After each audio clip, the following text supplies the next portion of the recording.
त्रिभुज का अंतवृत्त कैसे बनाया जाता है। इस वीडियो में हम एक प्रश्न को हल करके इस प्रक्रिया को चरण दर चरण सीखेंगे। प्रश्न ये है कि 7 सेमी, 6 सेमी और 5.5 सेमी लंबाई की भुजाओं वाला एक त्रिभुज बनाएं। उस त्रिभुज का अंतःवृत्त बनाएं। तो चलिए शुरू करते हैं। सबसे पहले प्रश्न में वर्णित सभी भुजाओं की लंबाई खींचिए स्केल और पेंसिल का उपयोग करके। ये हो गया एक 7 सेमी भुजा। यहाँ एक 6 सेमी भुजा है और अंत में ये एक 5.5 सेमी भुजा। अब स्केल को पृष्ठ के मध्य में ले जाएं। वहां एक बड़ा रेखाखंड खींचा जाएगा।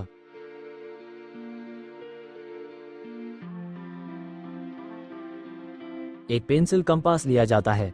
इसे 7 सेमी रेखाखंड के ऊपर ले जाना है और 7 सेमी की लंबाई तक फैलाना होगा। अब कंपास की नोक को इस लंबी लाइन के एक छोर पर रखना है और इस बड़ी रेखाखंड में से 7 सेमी का एक खंड काट लिया जाता है।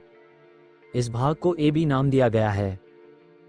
इसके बाद पेंसिल कंपास को 6 सेमी रेखाखंड के एक छोर पर ले जाया जाता है और कंपास को 6 सेमी माप की नकल करने के लिए फैलाया जाएगा। फिर उस माप का उपयोग करके बिंदु A से एक छोटा वृत्तचाप खींचा जाता है। अब 5.5 सेमी लाइन सेगमेंट के लिए उसी तरह से कॉपी और पेस्ट करें और यह चाप बिंदु B से खींचा जाएगा। इस प्रकार त्रिभुज का तीसरा कोणीय बिंदु निर्धारित हो गया। मान लीजिए ये बिंदु C है। अब स्केल और पेंसिल लेकर भुजा AC खींचे जाने हैं।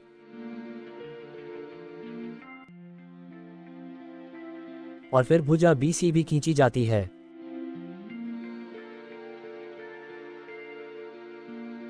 इस प्रकार प्रश्न में उल्लिखित त्रिभुज को बनाया जाता है। अब अंतःवृत्त बनाया जाएगा। ऐसा करने के लिए त्रिभुज के किसी भी दो कोनों को समद्विभाजित करना होगा। यहाँ हम कोण A और कोण B को समद्विभाजित करेंगे। सबसे पहले कोण A को समद्विभाजित करते हैं। इस समद्विभाजन प्रक्रिया के हर चरणों पर ध्यान दें।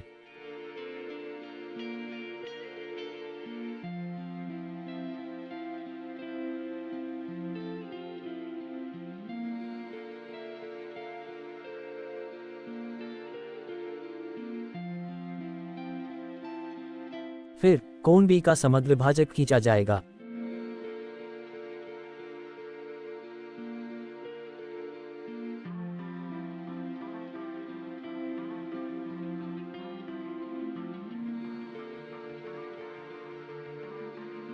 ये दोनों समद्विभाजक एक दूसरे को बिंदु G पर प्रतिच्छेद करता है।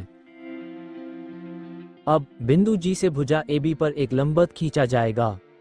ऐसा करने के लिए पेंसिल कंपास को बिंदु G पर लाया जाता है और बिंदु G से एक बड़ा वृत्तचाप खींचा जाएगा। ये चाप भुजा AB को दो बिंदु पर प्रतिच्छेद करेगा। याद रखें, यह वृत्तचाप AB रेखा को दो बिंदु पर ही प्रतिच्छेद करना है। यदि एक प्रतिच्छेद हो या कोई प्रतिच्छेद ना हो तो प्रक्रिया काम नहीं करेगी। तो ध्यान से पेंसिल कंपास को फैलाएं। पेंसिल कंपास को छोटा या बड़ा करके इसे चेक कर लें और सुनिश्चित करें कि दो प्रतिच्छेदन बिंदु मिले। फिर प्रतिच्छेदन के इन दो बिंदुओं से दो और चाप बनाएं। ये दोनों चाप बिंदु H पर मिलते हैं। G और H ये दो बिंदु जुड़ेंगे। ये GH रेखा बिंदु G से भुजा AB पर खींची गई लंबवत रेखा है। मान लें कि लंबरेखा GH भुजा AB को बिंदु M पर प्रतिच्छेद करता है। GM इस त्रिभुज के अंतःवृत्त की त्रिज्या है। अंत में पेंसिल कंपास को बिंदु G पर रखा जाएगा और इसे GM की लंबाई तक फैलाया जाएगा। फिर कंपास को घुमाकर अंतःवृत्त खींच दिया जाएगा। ज्यादा नुकीला पेंसिल और संतुलित ज्यामितीय उपकरणों का उपयोग करने से चित्रांकन में निपुणता आ सकती है। आशा है आप प्रक्रिया को समझ गए होंगे और आप इसे स्वयं खींचने में सक्षम होंगे। इस ट्यूटोरियल को देखने के लिए धन्यवाद। इस चैनल को लाइक और सब्सक्राइब करें।